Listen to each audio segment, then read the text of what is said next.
কারে কামলা কও আমারে? বাপের হোটেলে খাও তো জুত পাও না। একবার বাপের হোটেল থেকে বাইরে এসে দেখো এই দুনিয়াটারে যতটা সহজ মনে করছো ততটাও কিন্তু সহজ না। ছিলাম তখন ভালো, যখন হইলো আমার জন্ম, মাথায় বুদ্ধি ছিল কম আর মস্তিষ্কটা বন্ধ। আগে আমি আমার বাপের টাকা অনেক উড়াতাম, এখন আর উড়াই না।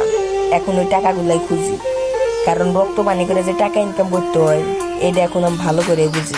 ছিলাম তখন ভালো, যখন হইলো আমার জন্ম, মাথায় বুদ্ধি ছিল কম আর মস্তিষ্কটা বন্ধ। আস্তে আস্তে কই রে স্বাস্থ্য ভাই, কইছিলাম না এই শহরের টাকা না থাকলে কেউ ভালোবাসে না, শুধু শুধু নিজের জীবনটারে শেষ কইরা দিলি। তোমার দিলে কি দয়া হয় না? স্বপ্ন আমার আকাশ ছোঁয়া, কেমনে যে তা ছুই, মন বলে কাঁদিস না রে, গরিবের সন্তান তুই। তুই যদি চিনতি আমার